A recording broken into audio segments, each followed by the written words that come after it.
Hey, this is Jared, and today I'm going to give you my thoughts on coffee. Let's get to it. All right, this one's a winner. We're geared up, ready to go. We are in day 10 of VLOGtober. Today, we're going to be talking about, as I prepare a cup of coffee, we're going to be talking about coffee and as it relates to some biblical issues, specifically caffeine addiction. I've been seeing a lot on Facebook recently, some folks that are touting like the evils of caffeine addiction, and specifically how there's a double standard in sugar and caffeine. But we're just talking about caffeine right now. I mean, maybe sugar's a part of it. There goes. A little coffee break here.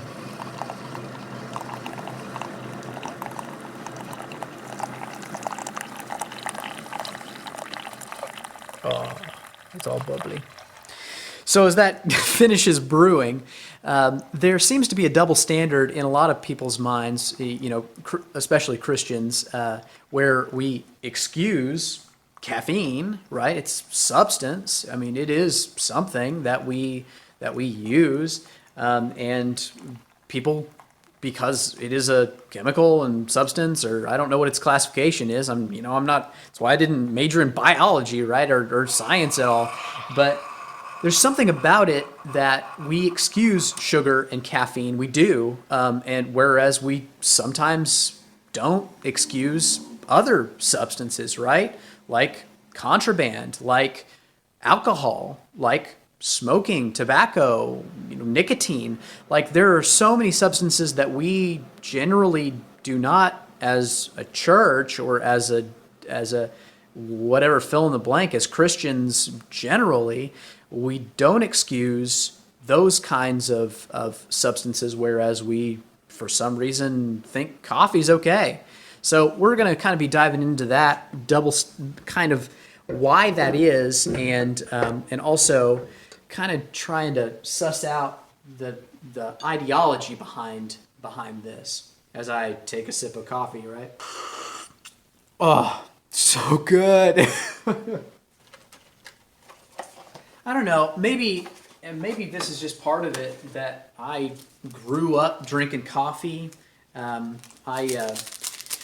I don't know if you know this, but maybe you'll learn something new today. The ADHD body chemistry or the brain or something, the way that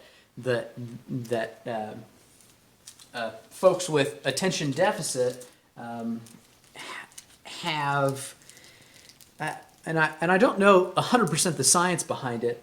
I just know that the way that we process, I say we, being part of that community, the way we process caffeine and some other stimulants has the opposite effect that it would in a normal person.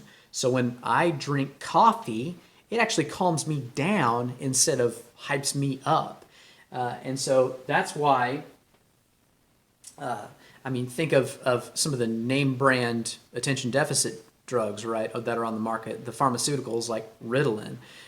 There's folks who take those, and who don't have the issues that pill solves. It's super shady, but some people use it to improve their athletic ability because it gives them a jump start, When used as directed, when used as it was intended to be used, then it totally mellows the ADHD person out and gives them a little bit more control over some of those attention deficit, hyperactive problems, so that they deal with. And so from a young age, this was before there were medicines like that for very young children.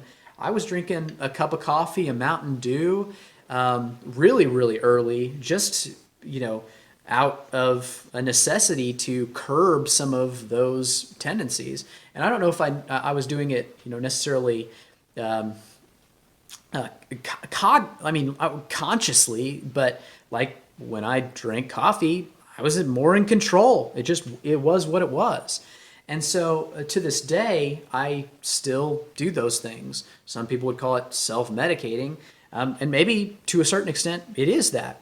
And I certainly have been, there were times in my life where I was drinking, like insane amounts of coffee. Really insane. Like a pot in the morning. Like no one in their right mind would say, yeah, that sounds like a reasonable amount of coffee to drink. That kind of number. A cup between breakfast and lunch. If you knew the number, like you'd go, that's too much. A cup for lunch, a Mountain Dew for dinner, and then maybe another cup of coffee before I went to bed. Hey. Anyway, very long story short, I'm gonna stir the sugar that I put in here up a little bit. You see, I haven't polluted it too much, no cream or anything, but my preference is for cream and sugar. But it doesn't bother me to drink it like this. Certainly. I guess my primary concern is, at what point does drinking coffee become an addiction? And is something like caffeine addiction something that we need to be, as Christians, worried about? There are several passages in the Bible that warn against specifically drunken behavior. There's opposition is the word I was looking for. Opposition to caffeine, specifically because of its addictive properties. So, let's talk about that. Is there a double standard between alcohol, tobacco, sugar, and caffeine? Is there something that we as a society have said, these substances are okay and these substances are not? And as Christians, is that a distinction that we are biblically allowed to make?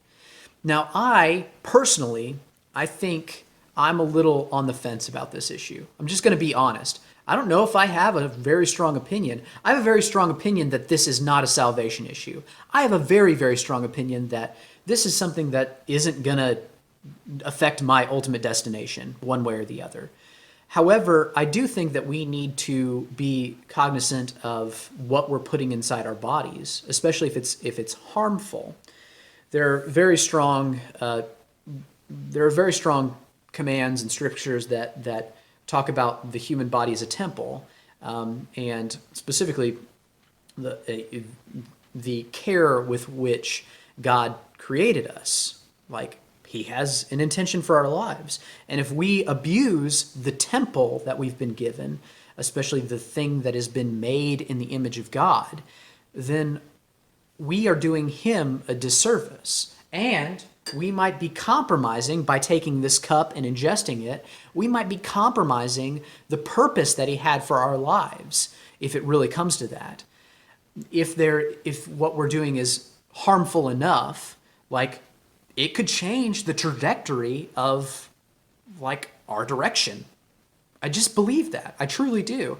And so I'm very aware sometimes of that reality of what I'm doing to my body is important. Like, I need to exercise more. I know that. I need to cut back on the fast food. I know that. I probably should stop drinking more coffee. I know that too.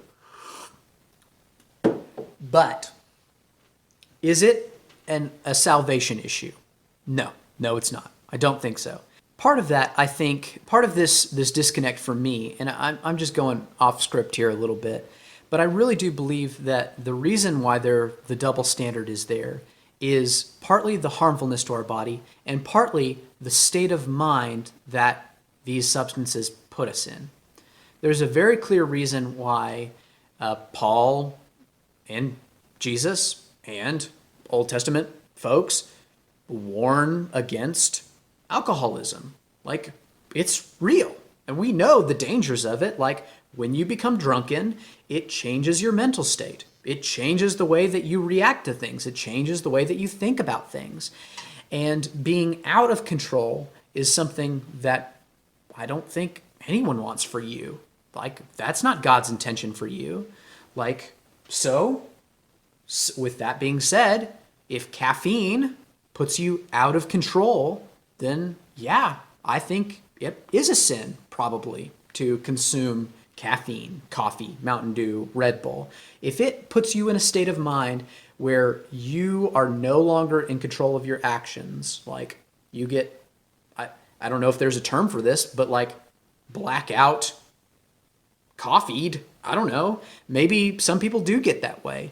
Then yeah, I think you probably are sinning by drinking coffee. You need to limit your intake.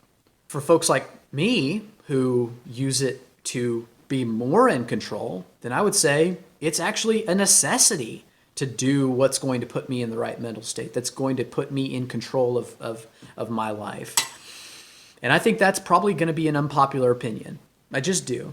I know that there are people who feel very strongly about caffeine and sugar in particular that think, well, it's harmful for the body, okay, and it is something that's, because it's a stimulant, it's going to change your chemistry and it's going to change your natural state. But I'm telling you, it makes me more in control. So how can that be outside of God's plan for my life? Now, I get that I'm the exception to this rule because most people, I don't know what the statistics are on ADHD, but like most people aren't that. They just aren't. So at what point does it become a real like Christian ethical issue? I think as soon as it becomes a person issue. Like, is it affecting your relationships? Is it affecting your thought processes? Is it affecting anything in a negative way? Then yeah, I think there's something to be said about that. But outside of that, I mean, what do you want me to say, right? I just believe what I believe. And this is one of those things that I think is not as big a deal as some people make it. But maybe I'm wrong. I mean, I could be wrong about this. I'd love to hear what you think. What do you think on the topic of caffeine, sugar, and the Christian lifestyle, the Christian ethics? What does God have to say about this, about coffee? Love to know your opinions on this. Love to have that conversation with you. Hey, maybe one of you is going to change my mind and I'm just going to have to quit cold turkey because of the conviction that you put on my life. And I'm okay with that. Like, if there's a really strong reason why I should quit, then, I mean, I'm open to that. I'll figure something else out. But for now, I'm going to keep on going. It's some good coffee, I'm telling you what. Thank you for watching, and I hope that you're having a great day on this. Let's see what day we're in. We are in day 10 of VLOGtober. If you've enjoyed this video and some of my other videos, don't forget to like and subscribe to this channel for more content just like this. Happy VLOGtober, everybody, and go in peace.